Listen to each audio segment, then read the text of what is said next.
Okay, you're being recorded. Well, not yet. Well, on YouTube. I'll start though. I like to wait till 6:30. I always miss you though. Oh. You're always.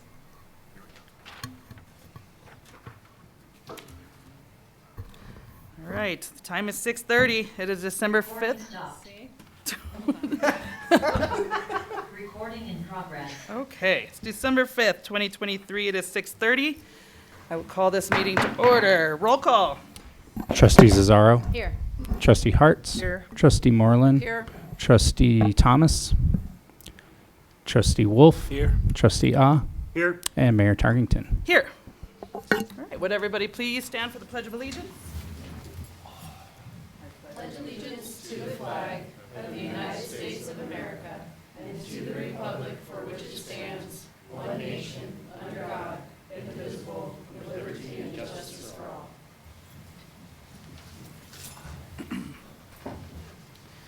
All right, does the board have any conflicts of interest to announce at this time? Seeing none, we'll move on to general public input if our member of the audience would like to address the board. Seeing none. Did everybody get a chance to look at the agenda? Madam Mayor, I'd like to make a motion to approve the agenda. Second. Roll call, please. Trustee Zazzaro. Yes. Trustee Hartz. Yes. Trustee Moreland. Yes. Trustee Wolf. Yes. Trustee Ah. Yay. And Mayor Tarkington. Yes. All right, at this time, we will pause our regular scheduled meeting and open up our public hearing. Our public hearing is for Family Dollar Beer and Wine License Application. And you do have a link to that packet. That's a big packet. Were they going to attend? They were going to attend via Zoom. I did send them the time and the link. Okay.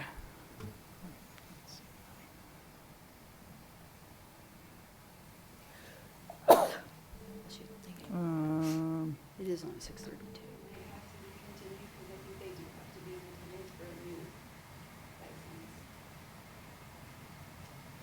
Yeah, because this isn't a renewal, it's a, Yeah. So if you want to just push that, hold it in advance, push it down the Bless you. agenda until you. it perhaps appears. okay. So we'll go ahead and, we'll close that public hearing and revisit that if they zoom in. All right, so did everybody get a chance to look at the minutes from November 21st, 2023?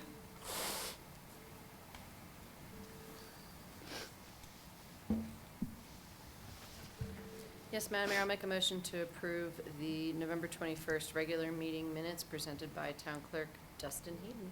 Second. All right, we have a motion and a second. Any further discussion? Roll call. Trustee Zazzaro. Yes. Trustee Hartz. Yes. Trustee Moreland. Yes. Trustee Wolf. Yes. Trustee Ah. Yay. And Mayor Tarkington. Yes. All right, we'll move on to our town manager report. Katie? Yeah, so you have a couple items there on my report. And then down to the carrier neutral location, Regional DOLA rep Patrick Rondinelli did respond. His response is in the statement there.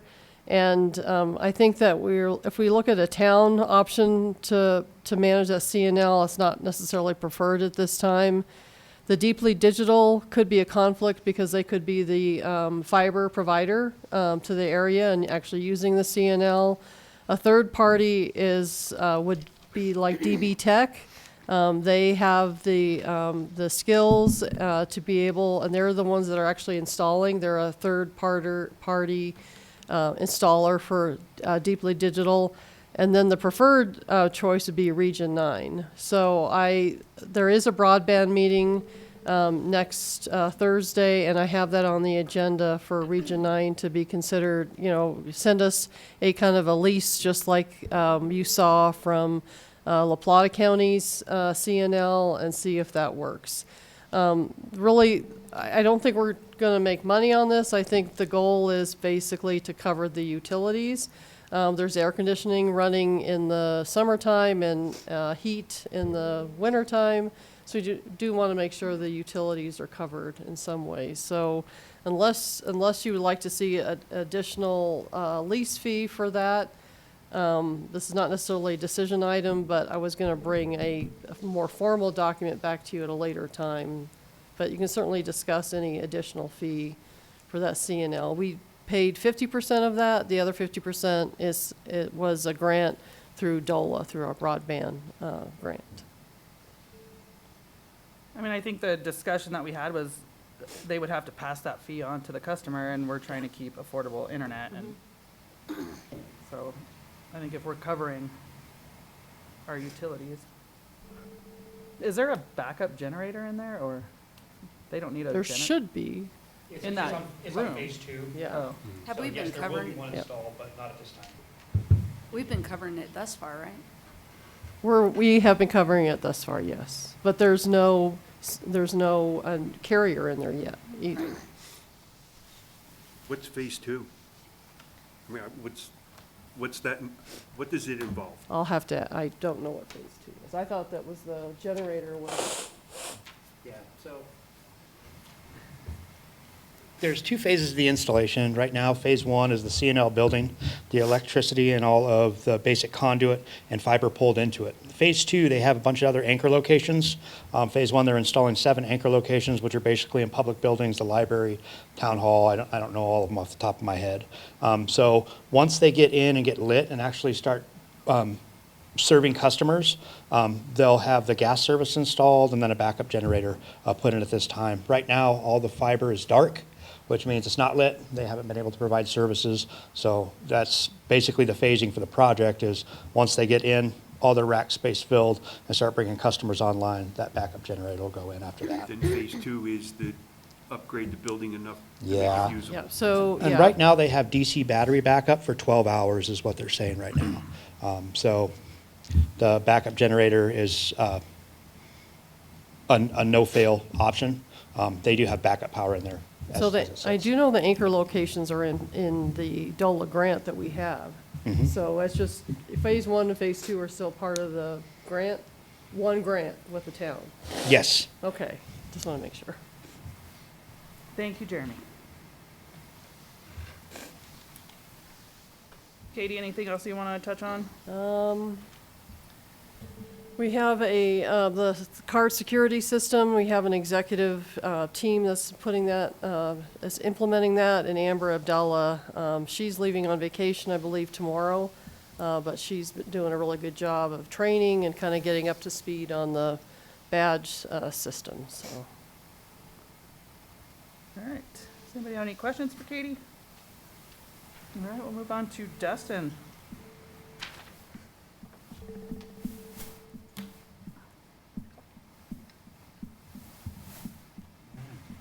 Good evening, Madam Mayor, Board of Trustees. Just some quick points. You can see my department report in the packet. The business license letters are doing great. Glenn and Kristen have been super busy up there renewing business license, so we had really good. Letters are magical. I've been having great success with the liquor renewal letters, the business license renewal letters, and the sponsor renewal letters, so that's going really well. And the recreation survey results we got were quite varied, some really great ideas. Some of them weren't very feasible, like they wanted just a women's basketball league, adult. We just don't have enough registering to, because you got to do at least 3 teams, otherwise you're going to be playing the same team every night, and it's just, it's not going to go well. So the people have spoken, and we are going to start up a pickleball league. We're going to start 2 courts in the middle school gym. We've already procured the supplies for it. Looks like it's going to be Wednesday night. What we're trying to do there is trying to be the least intrusive to the youth volleyball coaches, because that's going to start right around the same time in the beginning of February. So we're just, we're going to open up registration for that next week. And because this week we have registration going for K through 4 basketball and adult soccer, which closes on Monday. So far, the only age group we're really struggling with in basketball is kindergartners. And it's kind of hard because they're their own league. So it's not K and first like it is in soccer or pre-K and K. So if you guys know any parents of kindergartners, please get them signed up so we can keep that league going. So far we have 3 adult soccer teams signed up. So looking forward to maybe getting about 6 of those. I think we're going to run that on Thursday night and Saturday, of course, for the youth basketball. We've been updating the YouTube archive, speaking of going live, so we've got about 7 or 8 meetings now, all in order, all archived on YouTube, which also helps for any legislative stuff you have as permanent retention. So that's just another layer of protection other than the meeting minutes and Zoom recordings. We're kind of in a holding pattern on archiving actual paper stuff because DataSafe has let me know that we're at about 13 terabytes of memory, which is huge. We need to be down to about 4 or 5. They're going to eventually go to a fee structure where they charge for how much memory you're using. So Patrick's been working with me trying to see where we can narrow it down. His tech language is very confusing sometimes. I struggle with, there's a bunch of pictures on a drive, so I want to delete all those pictures, right? Well, he's saying that's not what's in the cloud, and it's the cloud that has 13 terabytes. So we're kind of in a holding pattern. We're doing the things we know are permanent retention, building permits. Most of Nicole's stuff, about 90% is permanent retention. But we're kind of holding off on some of the stuff that's 2-3 year retention schedule. All the meeting minutes and all that's all been digitized. So things we know are permanent, we'll make space for on that. Election preparation has started. I know something near and dear to all your hearts up there. We've started making the calendar. We are getting a book soon from the CML, but the CML also has webinars that have been great. I attended the first one. I have an elections background, but not in municipalities. So it was great to learn that. It's great to get the calendar rolling so I can sit there and say, okay, we got this, we got that. Some of Kathy's old stuff has been a great resource. I just basically have to go in and relabel it. So thanks, Kathy, for that. And we're working on the jerseys. So we talked about that last meeting. Unfortunately, they're having some supply problems with the extra small and smalls. We do have some medium and larges ordered. We're hoping to get those for youth basketball before picture time. That's about it. Any questions for me? Where did the pickleball equipment come from? We purchased off of Amazon on a Black Friday deal. Nice. Yeah, it actually was pretty affordable. I think it was $300 or When- $400 for 2 sets. And when does that registration close? Pickleball, we haven't opened it Yeah, yet. oh, okay. Yeah, we're going to start the league in February, though. Oh, gotcha. We're going to wait till youth basketball's done. It's a little bit bigger of a league than youth volleyball. So if we started pickleball now, it'd be hard for those coaches because they're volunteers and they need to really be able to pick their practice time slots because they're working, their kids or whatever. So we're trying to be the less impactful, but yet we're jamming that gym with open gyms and leagues. And so I felt February was probably the best time to start that. That's adult? Adult pickleball. Mm-hmm. Yeah. Be curious to see.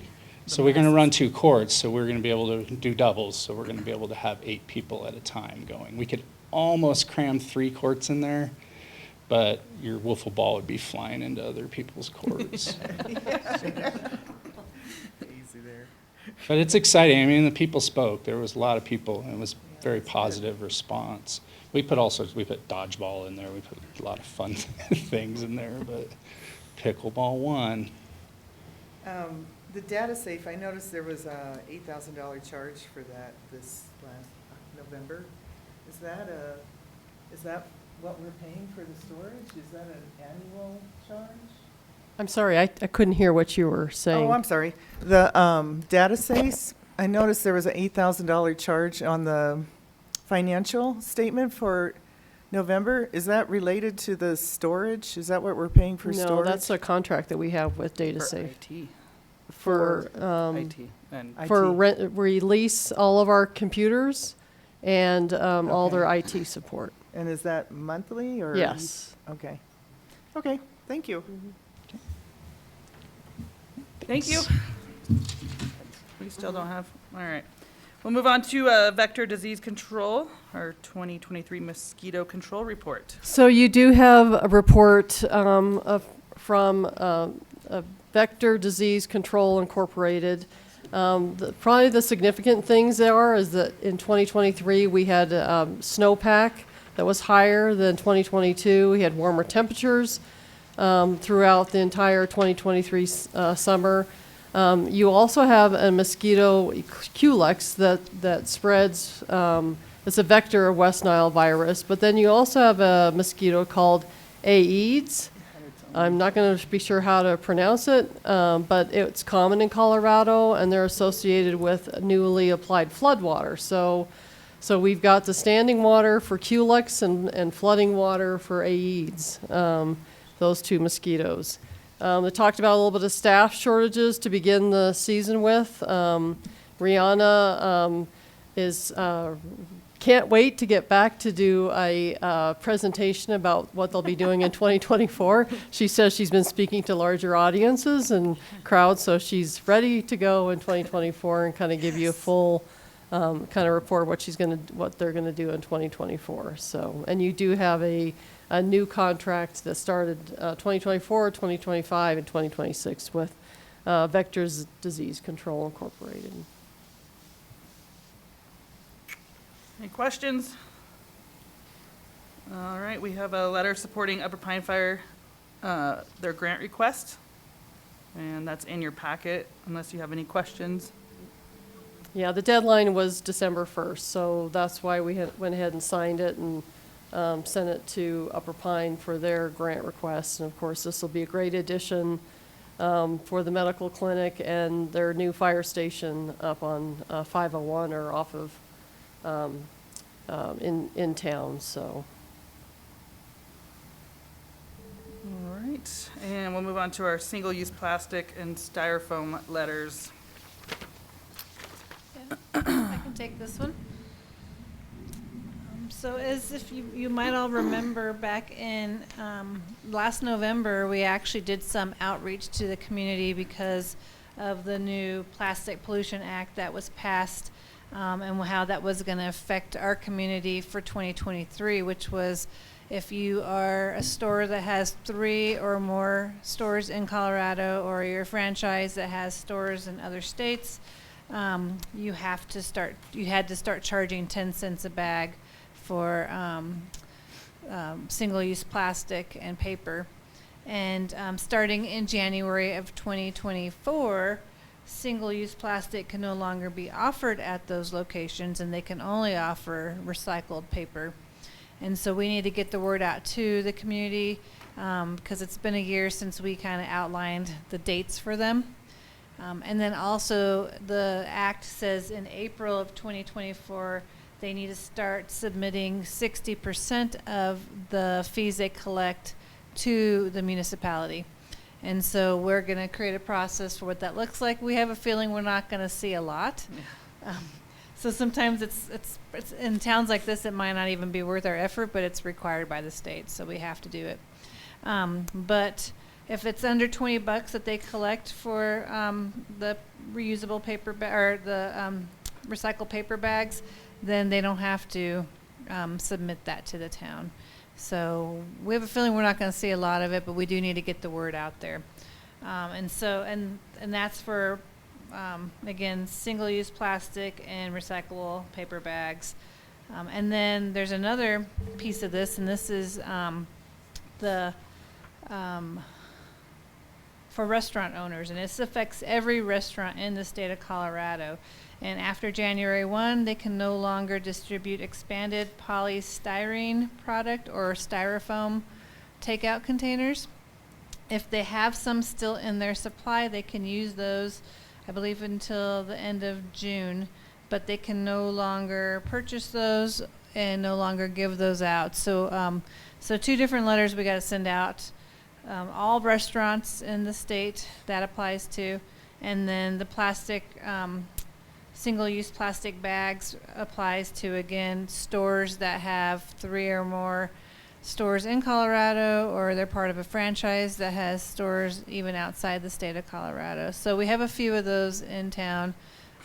True Value, both dollar stores, Napa. So those right now would be the ones that this would apply to. So we're going to be sending letters out specifically to those stores. I'm happy to answer any questions on this if you have any questions, but we just wanted the board to see it before we start sending those letters out. I mean, what is a restaurant supposed to provide receipts that they bought a case of styrofoam last year and they're, you know, I don't think so. I'm I like, think, who's checking that? Who's enforcing that? well, they put all the enforcement on us. Right. So the fees that we collect, we're supposed to use for enforcement. And so, you know, that's going to be a challenge in itself. I think all of us just have to remind them when we go into the stores and restaurants. But we'll make sure we get the word out there. And yeah, I think they have till June 1. And then they can't use the styrofoam anymore either, even if they've purchased it. So. Okay, any questions on that? All right, we'll move on to our financial action agenda. Do we have any public input for items 5A through F?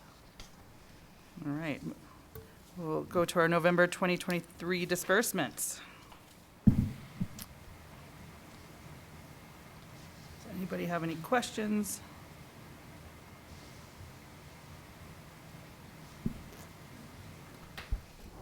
Madam Mayor, I'd like to make a motion to accept the November 2023 disbursements. Second. We have a motion and a second. Any further discussion? Roll call. Trustee Cesaro, Yes. Trustee Harts, Yes. Trustee Moreland, Yes. Trustee Wolf, Yes. Trustee Ah, Yay. and Mayor Tarkington. Yes. All right, moving on to our town attorney legal representation 2024 rates. So the letter came, and we actually got this information, last month about the, change in fees. There's always a lot of traffic on the manager's listserv for CML talking about attorney fees. This is not out of line, the increase that they're requesting. And I think a couple of years ago, I was really surprised how low, Goldman, Nicholson, and Max, fees were for legal representation, and this is your decision to authorize this and authorize the mayor to sign this document. Does anybody have any questions? Did we take this into account in the budget? Not really, Is it gonna- but I think that, I think what I really like to do is kind of after, in the new year, is kind of have that conversation with Town Attorney Goldman and find out what items should be going to him and what maybe is more, less material. So to make sure that we're, maybe reducing those hours, that may not be necessary. Okay. And maybe a request to have this before the budget. I'm sorry? If they do another increase, to have it before the budget Yes. for us, maybe that request. So we started, I don't know the history, I just noticed that we were starting with Mr. Robbins coming, and then in 2021 or 22, then it changed to you. And I heard you one time mention that you're a prosecuting attorney. Are you a statutory town attorney, or is your firm specifically, is that your specialty, statutory? Yeah, not necessarily, great question. Again, Jeff Robbins was my partner until he went to go work for the governor in 2018. And I had assisted along with him, the town, since 2014. There is no statutory town attorney. You are a statutory town that has retained an attorney, and you've retained our firm for the last 10 years. Of course, if this board saw fit to send out an RFP at some point to see what else is out there, that's of course up to you. But generally, you're not going to find statutory prosecutors or statutory town attorneys. You're just going to send an RFP out to attorneys that have an expertise in municipal law. I have in the past been county attorney for La Plata County for almost 14 years. Was county attorney for Archuleta County, for Montezuma County, assisting those counties when they needed help on an interim basis. We have also been the town municipal attorneys for the town of Silverton. And I also represent municipalities all over the western slope on behalf of CIRSA, your insurer, with regards to any claims being brought against those municipalities. So, in a nutshell, that's my experience with Yeah. municipal and county governments in Colorado. Thank you, that, yeah. Sounds like we're not worried about your experience. Because I just noticed that on page 2 of 4, we may conclude that it would be advisable for the town to secure the services of other attorneys or other professionals. That's only in specific instances. Yeah, so there's been occasion where this town has needed the expertise of water council. So we have recommended, and you guys have retained, water council in Denver, attorneys with regards to expertise in water law. And that's an example of how that works, but it's not very often. Okay, thank you. Yeah, I have a question. sure. So, last week you said it was advisable to look at other accountants to have fresh eyes on things? Sure. Would it be advisable to look at other attorneys to get a fresh eyes on things? It's often the case that boards will send out an RFP to see what's out there, whether they can get better rates, and perhaps better advice. Usually it's the case where the council is no longer really happy with their attorney and the advice they're getting. They don't feel like they're being serviced properly. Unlike auditors that have a certain practice and do the same thing all the time, you're not gonna, it's kind of apples and oranges in that case. But I don't want to do a hard sell on you guys. If ever you feel like there's a need to see if there's other counsel that might be interested in representing the town of Bayfield, it's fine by us. And you're welcome to send out that RFP.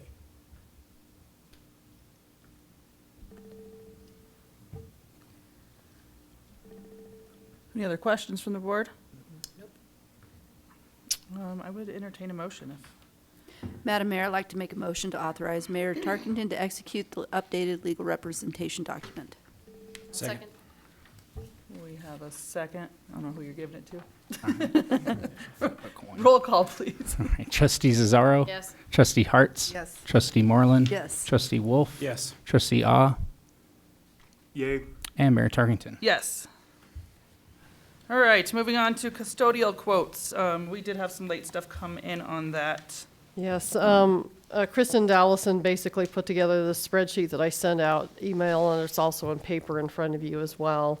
We advanced cleaning when we started opening up the senior center for commercial kitchen use. We had advanced cleaning come in there and do a major cleaning and then some other cleaning after the remodel.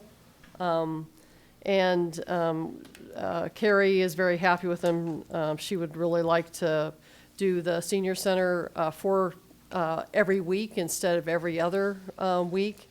And so if you look at that spreadsheet, advanced cleaning is far less cheaper, over a year than the other three. So B&K Cleaning did some quotes. They were a little hard to communicate with or contact. We had to have them come back to the senior center a couple times before we got that quote. Ted Avila has been our custodian.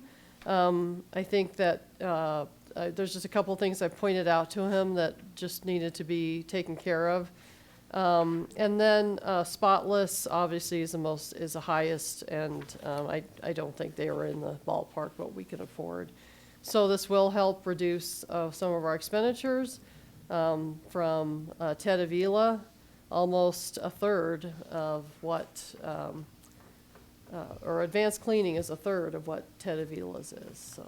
Do we have experience with advanced cleaning? Yes. Oh, so they're the ones that did the They're commercial. the ones that did Okay, the Gotcha. the commercial kitchen, and they came back and did some cleaning after the remodel. And Carrie's got high expectations. So if you can please her high expectations, Advance did a really good job. I'm just blown away. They're coming in so low and they're promising the same numbers of cleaning, you know?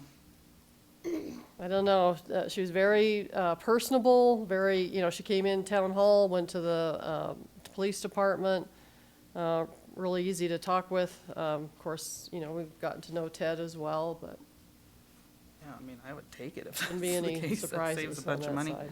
But then This- Ted's, he goes through February, correct, on his? He goes through February, so what you would have to do is you get a contract in your next meeting, whether it's this next meeting in December or in January, and then we would just if you award Advance or one of these others, then we would let Ted know that his last day would be such and such a date, and end of January or the 1st of February, so. This includes all the chemicals that they would need to clean everything? That's what I understand, Okay. yes. Now, not toilet paper and paper towels, Sure. but typically the cleaning supplies, yes. Okay, cool. Well, I would be all for that. If Are we somebody, happy with Ted's services? I'm happy. We moved a large filing cabinet right next to Glenn's desk. And I just thought it was odd. It was just, you move a big filing cabinet that's been there for, 16 years, and just clean around it. And the dust was there. I think Kristen finally got a rag and cleaned it up. So, there are little things that just miss, so. And we had Ted rebid this, or this is his? Yes, current this is his rebid. Okay. Yeah. Well, and let's add, if you go on Facebook, on Advanced Cleaning, they have 14 reviews and a 5-star. Carrie knew it. Carrie said. Then I would entertain a motion on that award.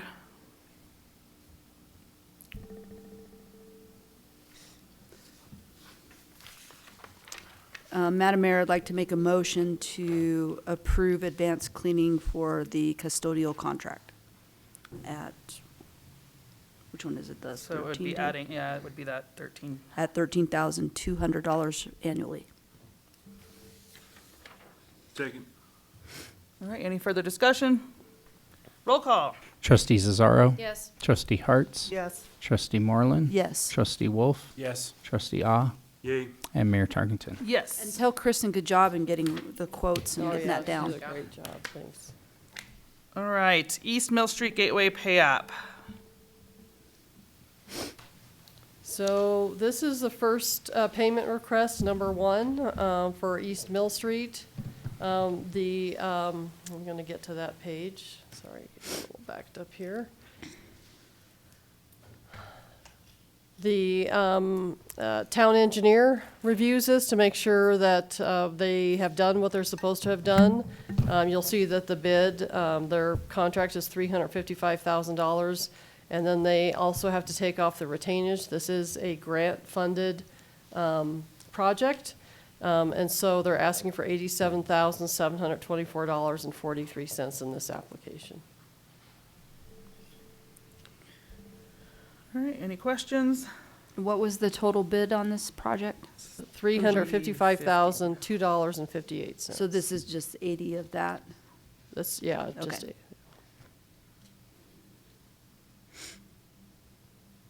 Are we still on track for what they quoted us? so far, Thank you. Well, you know how it goes. well, they're gonna button it up for the winter, so, Yeah, I'm sure. And you said the engineer reviewed this? yes, And it's, yes. okay. All right, I would entertain a motion. Madam Mayor, I'll make a motion to authorize yourself, Mayor Tarkington, to execute pay application number 1 for the East Mill Street Gateway project. Second.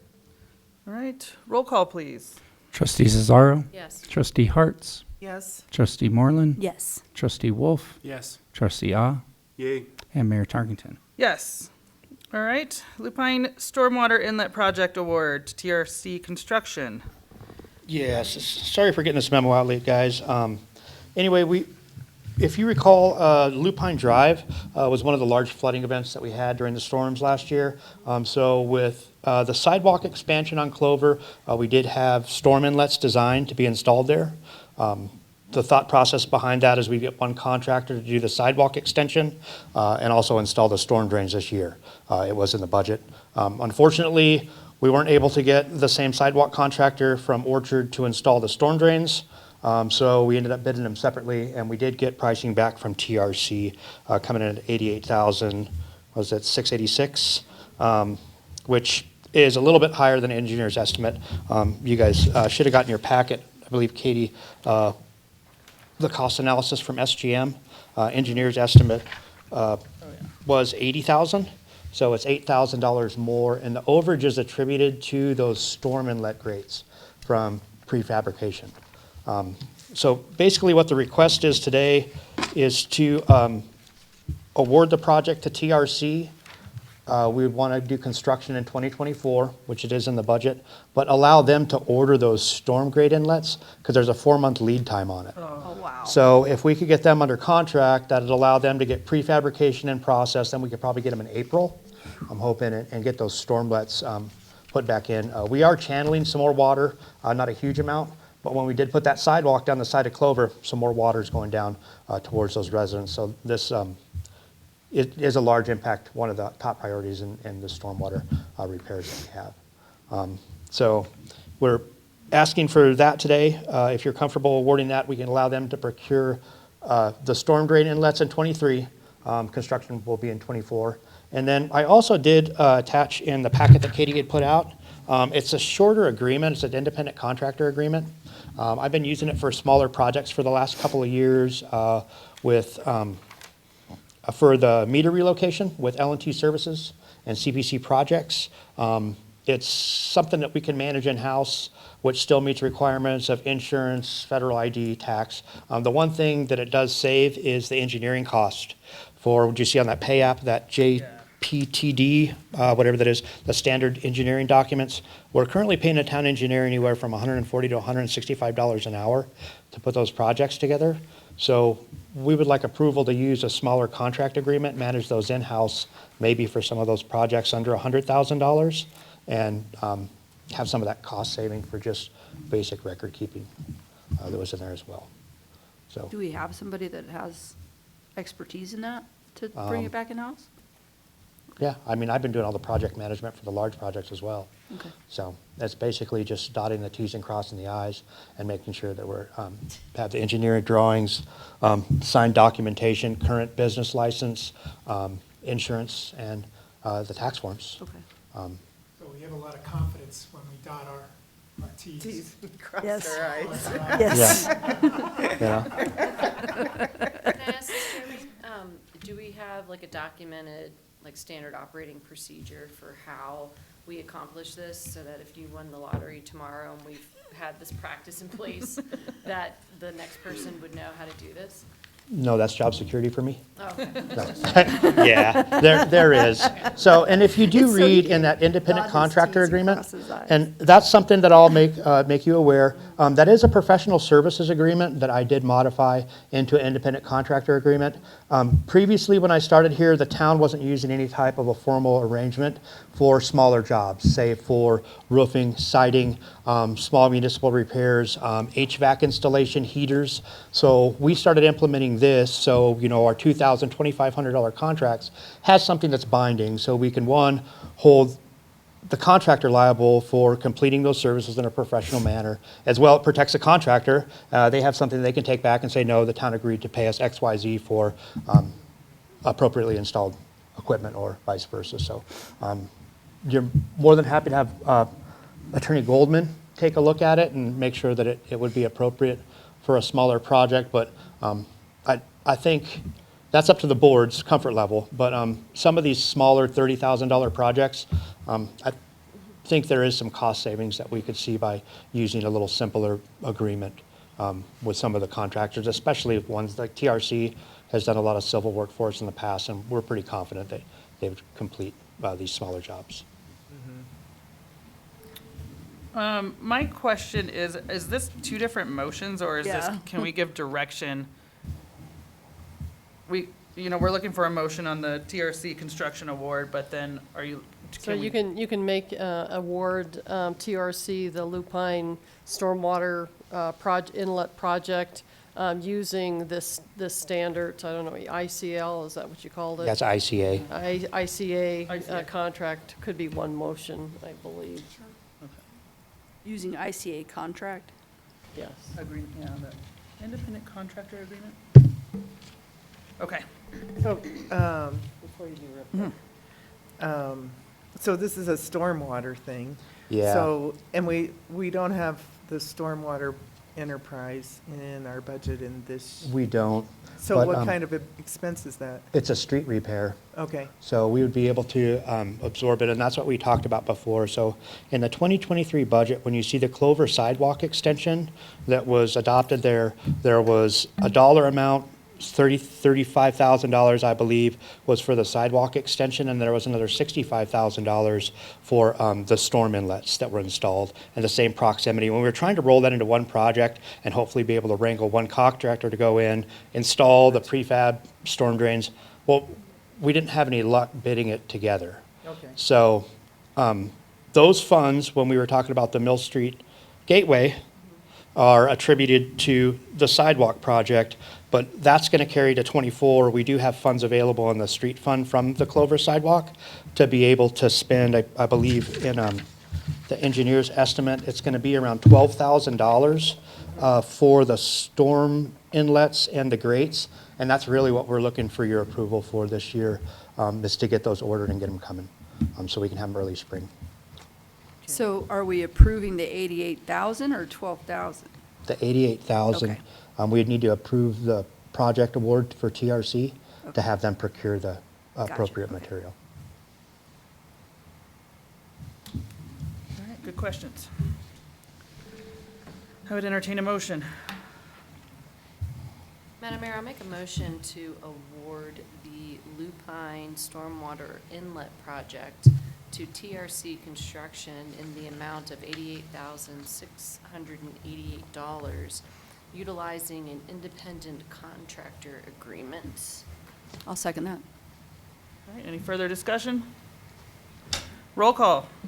Trustee Zazzaro, Yes. Trustee Hartz, Yes, Trustee Moreland, Yes. Trustee Wolf, Yes. Trustee Ah, Yay. and Mayor Tarkington. Yes. Thanks, Jeremy. All right, we'll move on to depth of financial approval, expectations of the Board of Trustees, discussion. Yeah, so there's a lot of times we go back and forth. You've approved the budget, you've appropriated the money, you've approved the contract, and then we bring back all the billings. Pay app one for East Mill Street Gateway, you could have been approved by staff, could have been approved by the town engineer, basically that they had done all that they were to do in that contract. But, you know, now we're kind of curious, how many things could bring back to the board? We should always bring back change orders. We should always bring back anything that changes the project. Even if it reduces the budget, there's some change that you should be aware of. You see monthly disbursements, so the thing is there's a before and an after on almost everything that we do. So I guess we're just looking for maybe some direction on how much depth of financial involvement would you like to have as far as approving. You are required to approve or required, the budget approval is in your authority, the appropriation is in your authority, the contract is typically in your authority, and those things is, how deep do you want to go? I'll let you discuss it. Well, I feel like if it comes in over budget, obviously we want to have it brought back to us. But I feel like if it's within the budget and it's exactly what was already approved, there is no reason to come back at us and ask us again if it's okay. We already said it was okay. So to me, you're just duplicating and wasting additional time. I mean, that's my personal opinion. If it's under the amount, then at the end of the project, just be like, woohoo, we By spent the less way. money. I mean, it doesn't, to me, I don't need that many touch points of a project. I mean, I trust our team to do what they're supposed to. And that's why you have a town manager, because you're managing that they stay in those budgets. kind of think, though, we approve a budget in the fall, and then some of these expenses are happening 6, 7, 8 months from now, and you have new members on the board who weren't a part of that budget process. So I think it wouldn't be too much to ask if we had a threshold. So maybe if there's like little things that are like 2,500 or 10,000, but I feel as if there maybe should be a point where we're just revisiting this, because again, you might have new board members who are then like, well, what, I don't even know what this is, and that seems like a large amount. And just based on other organizations I've been a part of, there's usually an amount that the town manager, the executive director can approve, but then anything above that, like that final approval, even though we put it in the budget, it would go to the board just for that review and kind of like that checks and balances, so. So Katie already has a limit that she's allowed to just do, and that's why we accept Kathy's disbursements, and we don't approve it because she has approval for those items. Okay. So there is that limit already there, but I think, aren't you What is the talking? limit? Was it 10? 10? It's $10,000 for a new purchase. Right. So that's, there's, So I think when we're talking about these larger projects where we put out a contract and they come back at us and at every single step to say, okay, now we're gonna spend this amount, I think it's redundant. Okay. If it's within what we already approved to have happen. And there's no change order, and there's no changes or anything excess. like that, I don't see a reason for them to come back and say, can you approve it again? So could it be, instead of a item for decision, could it be just an item that's reported? FYI report. Yeah, I So it's mean- just in the report, just like what we just talked about, this $88,000, like, Right. let's say it was within the range, even though I know this example's over. If it was just in the items for just report out and not for decision, then we don't have to make motions and Right. approve them. Okay, Yeah. I would be I okay with that. I'm way okay with that. I yeah. like the idea of report versus decision, but just so that the board is aware of, yeah, we budgeted that, and there it is. Well, not only that, it tells us where you're at in the project too. Yeah. So that helps. and this would be before we make out a check. That's what I'm assuming. Well, we're not making any decisions on it, it Okay. would Yeah. just be for a report. FYI. Yeah, it's so just it'd be- FYI. I think So you could have you could made make the check. You could make your decision. So if it's in the, Complete maybe, Yeah. Windows Street Gateway. we're Yeah, issued a check for 25% X amount, this complete part's at- completed and paid. Yeah, at this amount or something. Yeah. I think that'd be fine. Yeah, we could put it in our department reports, Mhm. because normally Jeremy Right. and I do talk about our CIP projects, so we could just say where we're at Mm-hmm. in the process, Yeah, and if and we- anything's been paid out Yeah. that month. Any other thoughts? Everybody good with that, or Yeah. is this our public hearing? I would ask Dustin. Dustin, is this, then I'll go ahead and, go back to that, because I feel like if we cancel our meeting in our next meeting, then they're gonna have to play catch-up for a couple months. Do you have oh. enough direction on that one Oh. item? so what I'm hearing is reporting it, maybe every department director that's responsible, make sure that there's a place on your report to identify these large contract payment applications. And obviously, you're going to see it in the disbursements. And then when it's complete, maybe round up the whole thing. This is how, this is how it's paid out, it's done, whatever else. That's what Yeah. I'm hearing. Would this also include, like, if we said, in, like, when we do the budget, it's, someone needs a truck, someone always needs a truck, some department. So would that be, you guys can just go forth and get your truck, and if it was within what we had talked about in the budget, that would end up being in the report? Because I feel as if sometimes you try to hurry up to get the approval from us, when, if it was already approved, you could just buy it. And then, because sometimes I know deals change, so are we saying that that would also be allowable? So that's not what I'm hearing. Okay. Obviously, it would make That's- things a little more streamlined, but some of those things have to go to, we have to get quotes, a certain amount of quotes, and then look for your approval. Some of them, when we found a vehicle for the police department that was about the cheapest we could find anywhere, and was, 5 days before we had to purchase it, it came to you kind of an emergency to, what do you think? And you did approve that. That I think does need to come back to you. Okay. Yeah. Well, okay. I if it's wasn't budgeted- thinking on a budget Or like is in, pay apps. I'm not thinking your annual budget. I'm thinking more like, okay, we need to do a project. And that project, we put out RFPs. We would take a look at the RFPs, make the decision, and then once we made that decision that we went ahead and agreed to this, they don't need to come back and be like, okay, we're at stage one and we got to issue out 50,000 of the 250. Do you approve it? I don't want to have to if it's within the budget of what they submitted to Okay. us initially. So project is different from making a purchase to help. It's, do it would be a snow new removal. purchase, so you're actually Right. approving a new purchase, If they're new, yeah. like a new Even contract. if it was something we discussed and included in the budget, we Right. still are, okay, I'm just, Yeah. sorry, I'm Lot, just lot of steps. still. Yeah.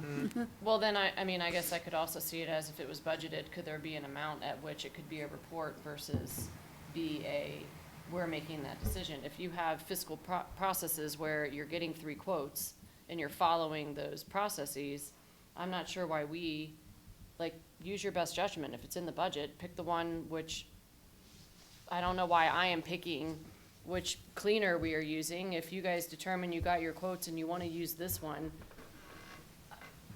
why do I care?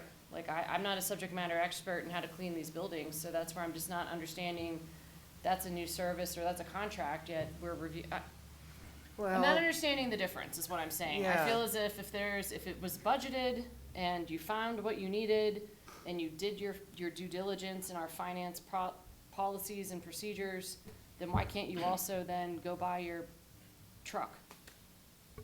Why not? Well, let's say, for instance, like Mark needed a new mower, and we asked him to go get 3 quotes.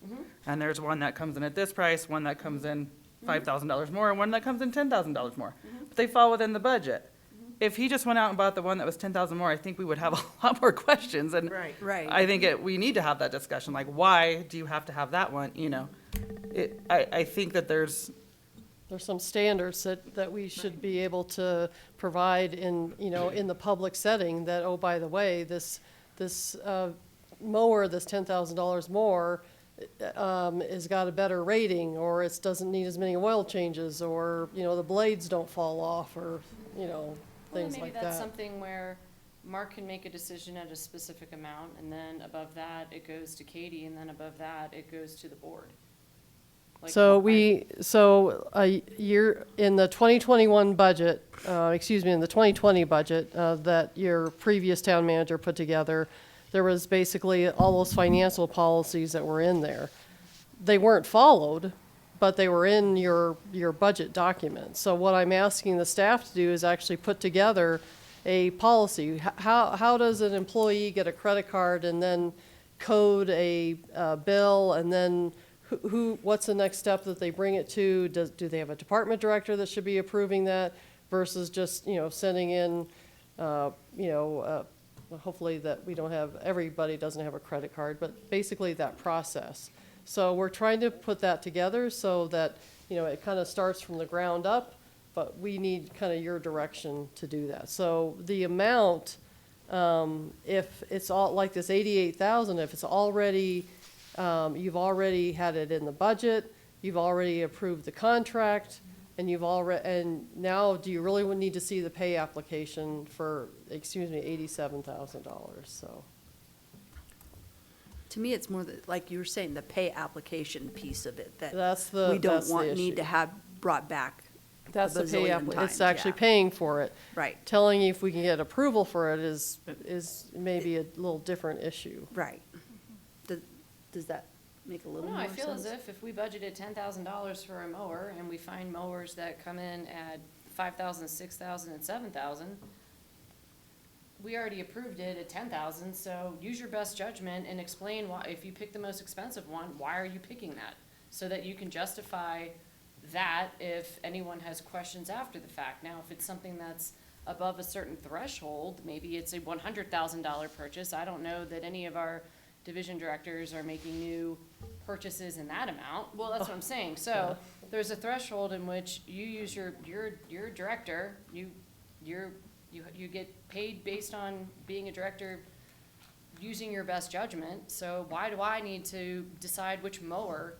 If you say, I want the $8,000 mower and here's why, that can be in your monthly report or Well, your weekly report. it's one thing for $8,000. That's what I'm saying, have a With- threshold for the Yeah, amount. with $1,000 difference, but we just went through the cleaning thing. Okay, we have $30,000 budgeted for cleaning.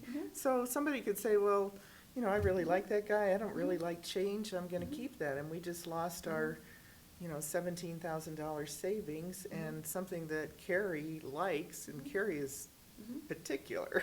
That's your cousin's wife or something. I mean, Right, like in this right. town, it could be So- possible, Right, but you now we're know? going down the lines of But things that are we're just, you unethical. know, like, there's a wide range of what could be okay. So really, out of all of these, we're getting the monthly disbursements. We have it in the budget already.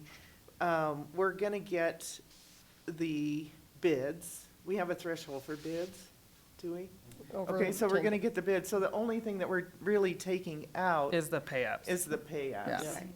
And so, kind of another perspective to look at this is it's public money, and it's considered public funds, and we have to have a certain amount of transparency. And so having those approvals, even though you want to leave it up to Jeremy, because Jeremy obviously knows what he's doing, he understands it, he knows how to logically support what he thinks is right, and most often we do agree with what he has to say, but you also have a due diligence to your citizens to be transparent about it. And the only way you can be transparent about it is to have it in a meeting and have it recorded and that sort of thing. So that's why I don't want to like give away too much of it, even though it would streamline things and make things so much easier for you guys and shorter meetings for us. I don't think that piece of it we should change, but just the payout portion of it. I mean, that's fine. This is clearly, we're giving direction. I just think that there should be a point where Jeremy can just go to Katie, and here's my bids, and here's why I want to pick this one. And then maybe Katie determines, okay, that needs to go to the board versus everything has to go to the board. That's just my thought process on that. If there was a threshold amount, and again, we have staff in these positions, they make good judgment calls. I don't know that they've ever brought anything to us where I'm just like, what the heck? And yeah, they know more about this than I do, so if they can't explain why they want something that's $500 more than something else, then maybe they're not the right person for that position.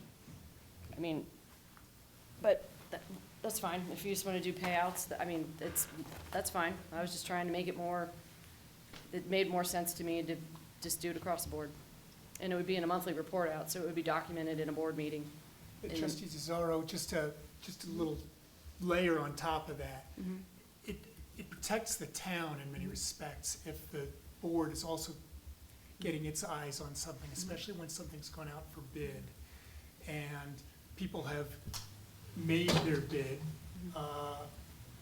Quite often, if someone feels like they've been wronged in their bid process, they have sometimes brought suit against the municipality for not properly reviewing the bids and perhaps going for the lowest bidder or following their own procurement code and so forth. So again, on top of the transparency aspect, it's also an opportunity for the town to really protect itself even further. Okay. So does that cover that? Are you? No. Okay. All right, we are gonna backpedal here, and we're gonna close our regular meeting and open up the public hearing. We do have the applicant on Zoom. Can you hear us, Jonathan? Yes, I can. Thank you very much. Thank you, thanks for coming in. Sorry about that. Okay, Dustin, did you want to lead off this one? Yeah, Family Dollar has applied for a beer and wine retailer liquor license. They have submitted all their paperwork to the state. The state has looked at it and approved it on concurrent review, just waiting for board approval. We have asked them, Chief Hogue and myself has asked them to relocate a camera, and they have stated that they would comply with that within 3 weeks to actually have a camera directly on that beer and wine section. That was the biggest request we had of them for that. They have paid all their applicable fees. and are just waiting for this public hearing and board approval. We've made numerous site visits between Chief Hogue, myself, and Amber, who did a great job starting this project off. I just kind of iced the cake on that. All right, and Jonathan, is there anything you'd like to add? Could you just have him identify who he Oh, is sorry. and well, Sorry for the confusion. My staff informed me that, this was no appearance needed, so I apologize for being late. Typically, we try to be on schedule. But Family Dollar takes the sale of beer and wine very seriously. They have very significant systems in place to ensure that they do not sell to minors, do not sell in any way that violates local or state rules. They train their entire staff when and if they get licensed to sell alcohol. Nationwide, they have between 2,500 and 3,000 stores that are licensed to sell in various jurisdictions and have a violation rate of less than 2% over the last 4 years. So they're very, they have a zero tolerance policy, although as a large company, mistakes do happen. They take it very seriously, and they are very proud of their low violation rate across the country and in Colorado in particular. And Jonathan, would you mind stating your name and address for our record here? and his Certainly, position. And position. Jonathan Crumley, Atlanta, Georgia, 1100 Circle 75 Parkway, Suite 210, 30339. And what is your position at the company? I am a senior consultant, third-party consultant for them. We do applications for them and provide information on their policies nationwide. Okay, thank you. Does the board have any questions? None? Public input? From our one member of the audience? Pretty straightforward. All right, thank you, Jonathan, for being here. We're going to go ahead and close out the public hearing, and we'll open up our beer and wine liquor license action part of the agenda. And if the board has no further questions or comments, I would entertain a motion. So do we need to include or have some confirmation that that camera was moved before we make a motion? It's not required. It was just something that Chief was more comfortable with in case there is upticks in shoplift or minors trying to grab it and run. We can definitely, I can go back and pay another visit to see if it's up, and I believe they got another week. As part of any motion, I might suggest that it be subject to the camera, a motion to approve subject to the camera having been moved to the location as recommended by the chief of the Bayfield Police. Can we make it subject to, if it's not a requirement per law? It's not a state requirement, but the local licensing authority can make it one. All right, any other questions or comments?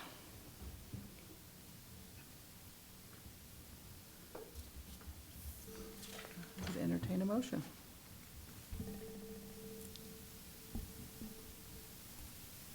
Madam Mayor, I'd like to make a motion to approve the Family Dollar beer and wine liquor license application based on the information that's been submitted, subject to the camera being moved to the recommended location by Sergeant Hogue. Second? Chief. He got demoted. Sorry, Chief. He got demoted. I totally went military in my brain, just so you know. All right, we have a motion on the table. Oh, Tom seconded. Any further discussion? Roll call. Trustee Cesaro, Yes. Trustee Hartz, Yes. Trustee Moreland, Yes. Trustee Wolf, Yes. Trustee Ah, Yay. and Mayor Tarkenton. Yes. Tell my husband. All right, thank you, Jonathan, for being here. Thank you so much. I appreciate your accommodation. I was really worried we were going to have to throw a meeting together just to get that back on the Oh, agenda. yeah, right on the 19th. Yeah.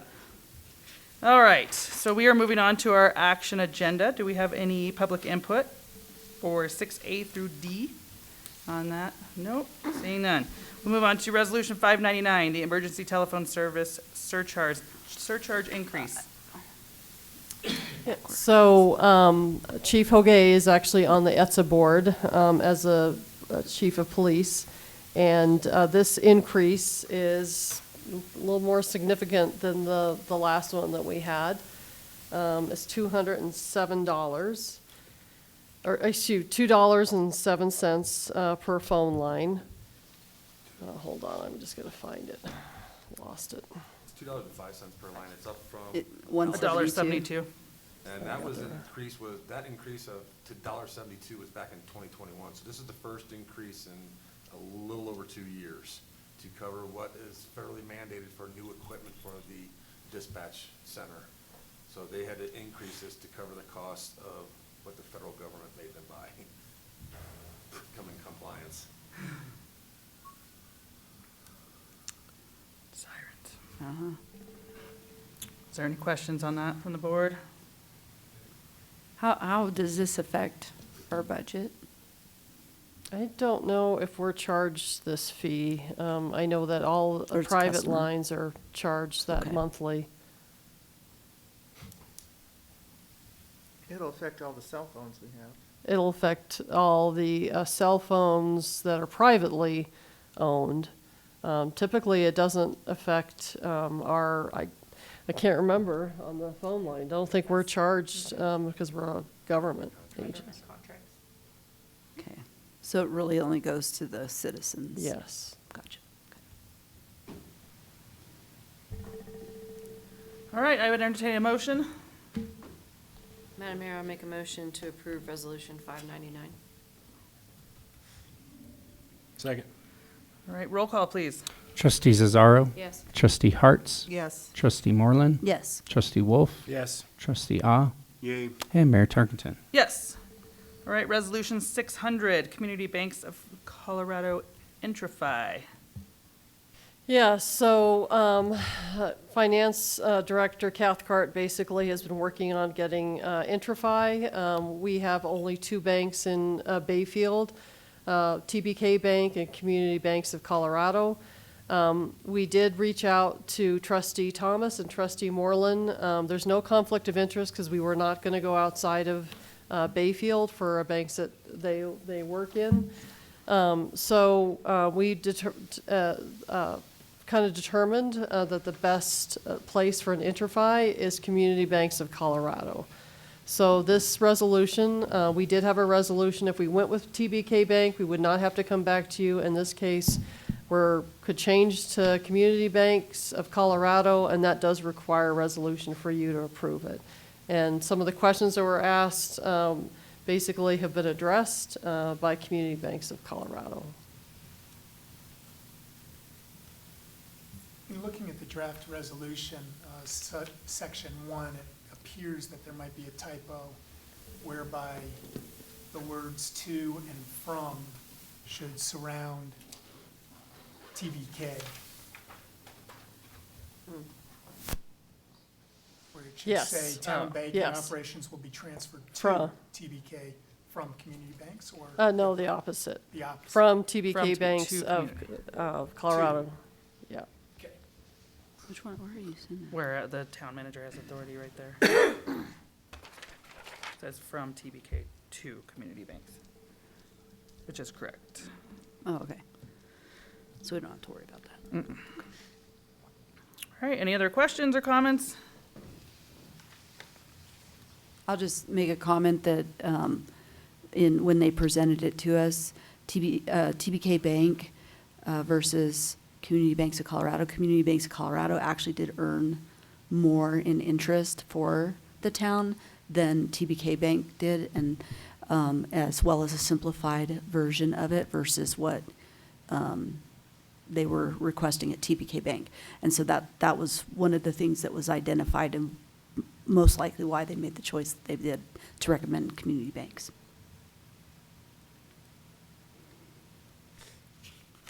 Okay, thank you. I would entertain a motion. Madam Mayor, I'd like to make a motion to approve Resolution 600. Second. All right, roll call, please. Trustee Zazzaro. Yes. Trustee Hartz. Yes. Trustee Moreland. Yes. Trustee Wolf. Yes. Trustee Ah. Yay. And Mayor Tarkenton. Yes. Moving on to Resolution 601, bank signatories for the town. So the signatories for the town are, this is similar to what you approved when we had to change some signers on the account. This document would provide signers the same authority, so it's still Mayor Tarkington, Trustee Thomas Awe, Town Manager Kathleen Sickles, Public Works Director Jeremy Schultz, for now 3 financial institution. That would be TBK Bank, Community Banks of Colorado, and Colorado Trust. And the reason is it's going to take us a while to transfer those funds. So in other words, we have sales taxes deposited in our TBK checking account. We have other dollars that are transferred and deposited. We have other accounts that are automatically paid out to other, like, payroll taxes and stuff that are paid out of this account. So, and even sam.gov has to be changed, this account information as well. So it'll take us a while to make these changes. I would hope it's in a couple months, but if it takes until April to get all this changed, with a new election, you'll probably have to have another resolution anyway. Which is why I was going to ask why we don't maybe put Trustee Hart's on there versus Trustee Ah, That's just up to- yeah, because. that's up to you. Just because Means it we takes do longer. know she's going to be here longer than, unless you think you're going to renew, Maybe. you might. I haven't decided yet. So we can revisit that, I Yeah. guess. Okay. Madam Mayor, I make a motion to approve Resolution 601. Second. All right, roll call, please. Trustee Cesaro, Yes. Trustee Hartz, Yes. Trustee Moreland, Yes. Trustee Wolf, Yes. Trustee Ah, Yay. and Mayor Tarkington. Yes. All right, Resolution 602, the Emergency Operations Plan. Yes, this emergency operations plan has been kind of rattling around my desk for over 3 years. And I think with Chief Hoguet's entrance into the police department and reviewing this, it was a lot easier to work with him. And then also Upper Pine River Fire Protection District, we worked with them, the school district, and also La Plata County regarding this emergency operations plan. It is not necessarily, we're not an emergency managing agency. We're only basically outlining how staff will be involved. So in other words, if we do have an emergency, who does what? Is there a declaration? There may be a declaration for 7 days, and then we're gonna have to call the board together to basically continue that declaration. And declaration has a lot to do with the ability for reimbursement of expenditures and other things that you want to make sure that you kind of have documented and how that's going to work. Katie, when I was reviewing the plan, there's maybe 1 or 2 places where I think an acronym could be changed, but I don't think that impacts what we're doing. I was wondering, is trustee notification when there's an emergency, does that fall under, it would have been Nicole, I think, is the section. I just was wondering when trustees would be notified of the emergency, because it'd be really great to get notified by town staff before we get notified by others in the Town? community. Yeah, town. So I And you're like, what? that's specifically called out in the plan, and since trustees might need to be pulled together to do any kind of, emergency policy or approvals for things, I just thought if that was added in just for early notification, so that we would know who's available to do what if needed.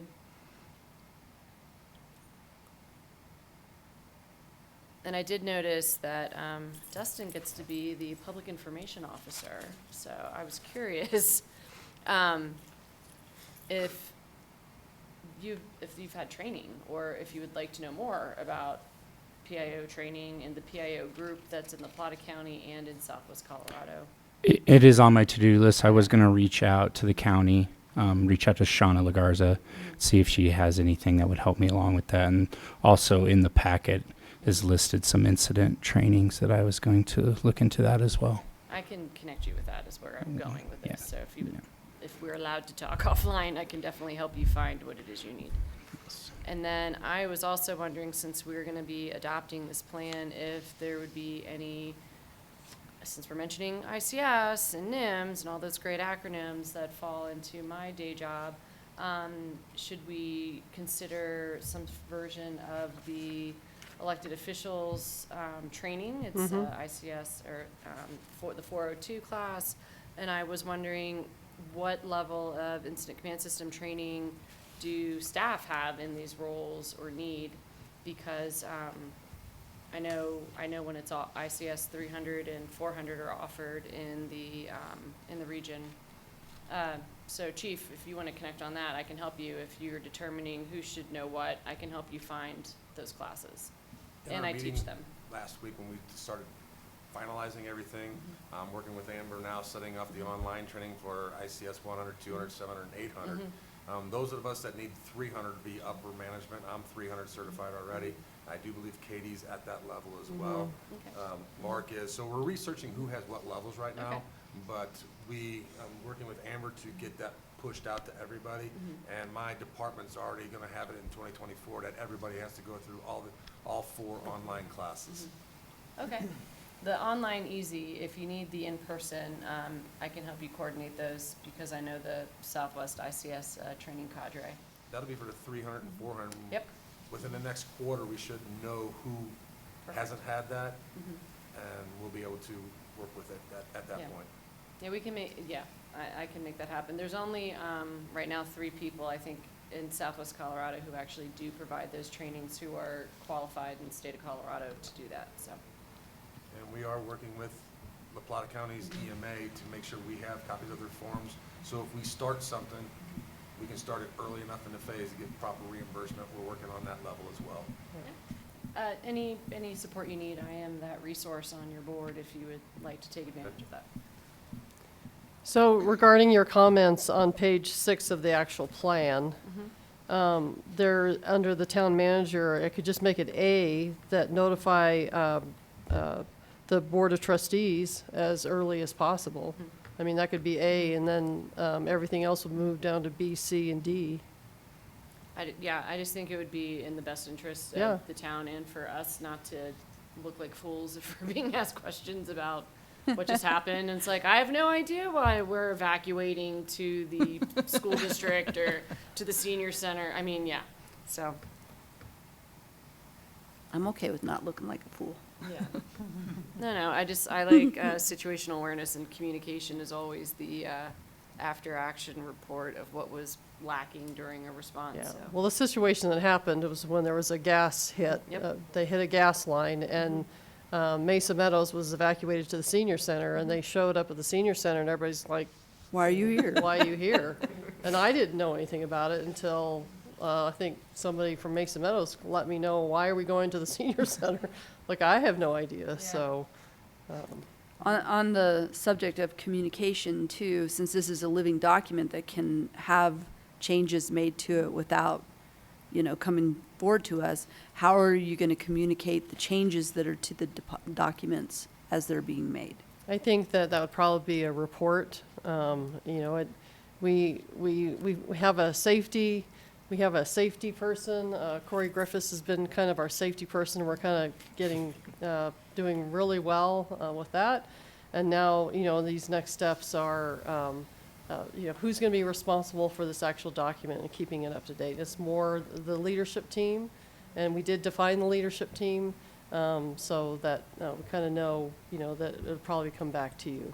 I mean, there's minor changes. If there's major Yeah, I mean, changes, like, you're gonna if see you're it. just fixing a spelling error, I don't need to know. It's also going to, like we had, cell phone numbers are going to change. If the county manager, Shauna wanted me to put the county manager's cell phone in there. I was like, well, I have no idea what that is, so that'd be a good start. Yeah.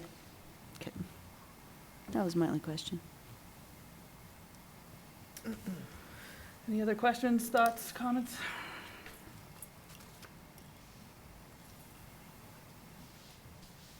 Madam Mayor, I'd like to make a motion to approve Resolution 602. I'll second that.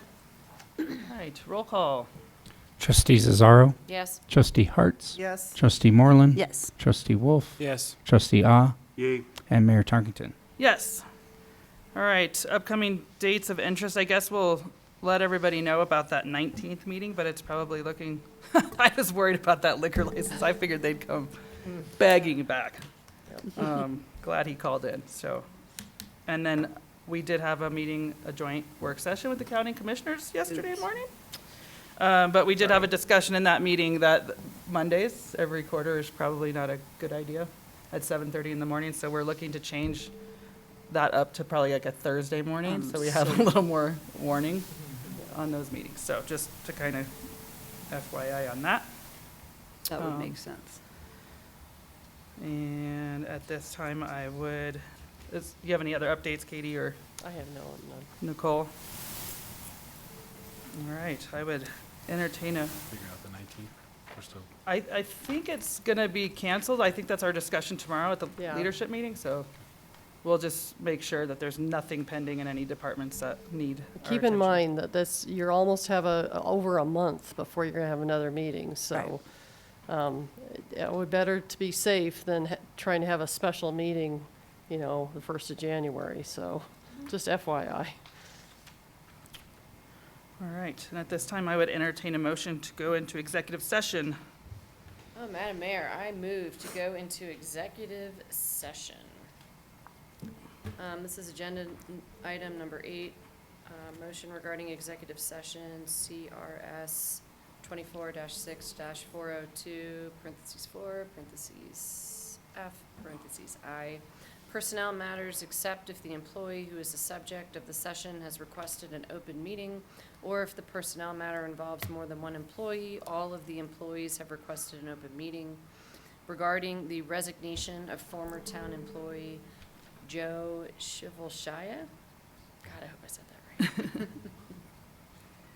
right. We have a motion. And if I just may, with regards to that citation, that's CRS section 24-6-4024F, Roman numeral 1. Oh, 1, okay, sorry, yes. Oh. All right, we have a motion with a correction. Who are we including in that meeting? So I'll get to that. I'll read all that. Okay, I like to include HR. I mean, So Town Attorney Goldman, you had 3 people, staff members, including yourself, that would be included in that? Yes, Yeah. so I might suggest that, of course, the board, the town manager, myself, and your HR director, And chief of? and the chief, Yeah. yes. okay. Second? Second. Roll call. Trustee Cesaro, Yes? Trustee Hartz, Yes. Trustee Moreland, Yes. Trustee Wolf, yes. Trustee Ah, Yay. and Mayor Tarkenton. Yes. I'd also entertain a motion to go into executive session regarding agenda item number 9.